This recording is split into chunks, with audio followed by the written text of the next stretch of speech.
Tuberculose. Enfin bon, on voit pas grand chose, je suis désolé.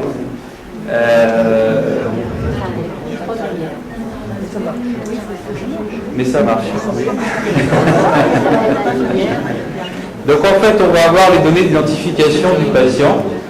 Donc là, ce sont des identifications tout à fait avec la région, la province, les noms identifiants du patient. Et ensuite, on va revoir un petit peu en dessous toutes les données d'ajustement qui ont été travaillées avec le groupe épidémiologie sur la tuberculose, où en fait, il y a eu tout un travail ensuite suite aux formations de M. Rida, où on leur a un petit peu présenté comment structurer la demande des données, comment faire cette demande de données au niveau des informaticiens. Donc on va retrouver toutes les informations qui sont, vous voyez, on les aura mieux, nécessaires à l'enregistrement de cette fiche. Et donc ensuite, eh bien, ces données-là vont être enregistrées au niveau de la base de données générique. Donc ensuite de ça, eh bien, on va avoir, si on peut voir l'outil d'extraction de données. Donc on va avoir un outil d'extraction de données qui va récupérer ces données de cette base générique.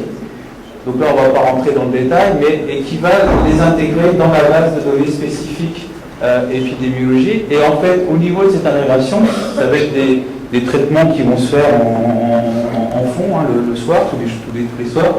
On va intégrer des règles métiers. C'est-à-dire que, par exemple, là, dans la fiche de saisie, on demande l'âge du patient.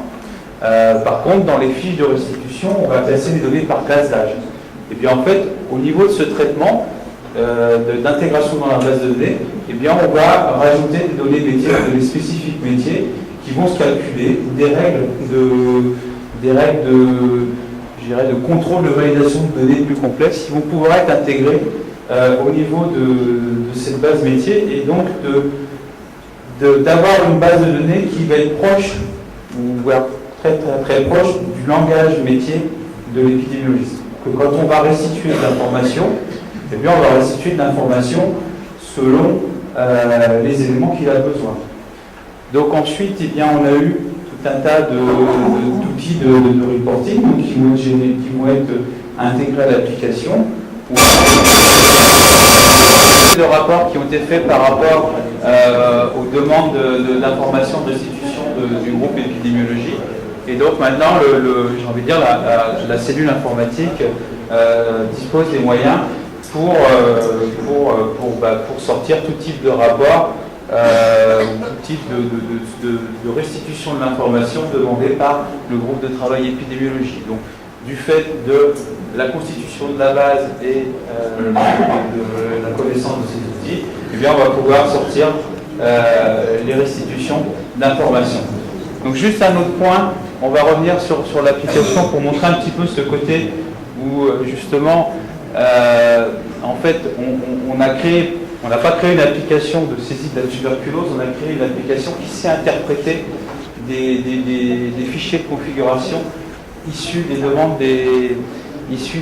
des épidémiologistes. Donc si on va par exemple sur la fiche VIH, je ne sais pas si on l'a. Voilà, donc là on a une fiche VIH qui pour l'instant est pratiquement inexistante, où on voit juste les noms, prénoms et pas les données. Et bien en fait on a un fichier de configuration qui peut être issu du travail des épidémiologistes. Donc là il va être un petit peu, c'est un fichier XML, donc c'est, on va dire, par rapport au travail des épidémiologistes, ils vont travailler sur un fichier XML générique, comme là on le fait. Et donc maintenant, en réexécutant le formulaire, eh bien on va voir, voilà, on va voir que tout de suite toutes les données de saisie de la maladie se sont rajoutées. Donc en fait aujourd'hui on va disposer d'un outil qui va nous permettre de créer autant de formulaires de saisie qu'on veut avec des règles de métier. Donc on va pouvoir mettre en place et déployer un outil qui permettra je dirais, de pouvoir collecter un maximum d'informations et surtout de ne pas être figé et de pouvoir répondre aux demandes et aux contraintes du métier. Donc juste un dernier exemple pour montrer la simplicité de l'outil et ce qui peut être ajouté. C'est-à-dire que sur la fiche VIH, eh bien en fait, si je veux simplement rajouter un champ, je peux revenir sur votre fichier, voilà un champ, par exemple, date des premiers signes cliniques. Bon, en fait, on a une syntaxe qui est assez simple, hein, je ne vais pas trop en traiter, mais date de premiers signes cliniques, on indique le type de champ, donc on dit c'est un type de champ date. Éventuellement, on peut fixer des champs de contrôle. Donc ici, on a 10 champs de contrôle obligatoires. Et donc ça, ce sont des méthodes que les informaticiens vont développer. Et donc, en fait, on va pouvoir se créer tout type de contrôle que l'on veut. Et à partir du moment où on va développer cette méthode, en méthode Java, on va l'intégrer ici. Et donc après, on va avoir ce champ de contrôle au niveau de la saisie. Donc là, on a injecté ce champ. Et donc, on remet à jour le champ et on voit bien maintenant la date de premier signe clinique qui est un champ date qui est donné de saisie obligatoire. Donc en fait, on a un outil qui ne sera pas figé, qui permettra d'évoluer, qui va pouvoir permettre de travailler sur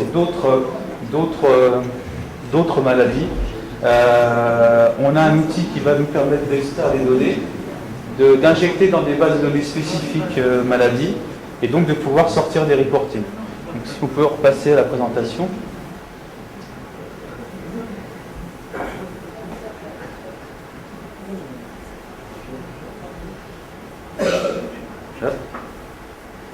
Voilà donc le bilan. Bien, en fait, c'est que un petit peu au départ aussi, il y avait les épidémiologistes, les informaticiens, et puis ils ne discutaient pas trop entre eux, puisque j'ai envie de dire, les informaticiens n'avaient pas d'outils à mettre à disposition des épidémiologistes. Les épidémiologistes ne voyaient pas forcément ce qu'on pouvait faire avec ce type d'outils. Bien là, on a eu un dialogue qui s'est fait. Il y a eu une très bonne collaboration avec l'équipe épidémiologique de la tuberculose. On a une équipe formée maintenant au sein de l'INH, une équipe informatique, qui va être capable de maintenir et de faire évoluer cette application, puisqu'en fait, l'intérêt du jumelage, c'est qu'on n'a pas développé l'application pour eux, on les a aidés aussi avec l'aide d'Alexandre qui est expert en développement JDE. On les a aidés, ils sont venus en stage chez nous et on les a pilotés pour tout ce développement. Et donc aujourd'hui, ils sont autonomes sur l'application, ils sont capables de la faire évoluer, ils sont capables de la faire vivre. Je pense que la vision du projet est partagée maintenant par l'ensemble des acteurs, justement ce côté un petit peu base de données générique qui va pouvoir gérer plusieurs maladies. Au suivant. Et donc en fait maintenant la suite c'est finaliser le projet, puisqu'on a encore toute une phase de gestion des administrations des droits d'utilisateurs, travailler avec d'autres épidémiologistes pour ajouter de nouveaux programmes, et puis prévoir toute une méthodologie et de déploiement de l'application sur l'ensemble du Maroc et d'une montée en puissance progressive de cette application pour le traitement. Donc un travail très intéressant pour l'équipe à venir, et je tiens tout particulièrement à les féliciter pour le travail qu'ils ont accompli, parce que la complexité de l'application, faire du paramétrable et du générique, le concept est séduisant, mais c'est très compliqué à mettre en place, et ils ont réussi brillamment à passer le cap. Voilà, merci. Juste peut-être les invités à se lever, Souad, Mehdi et Nabil, un travail gigantesque et très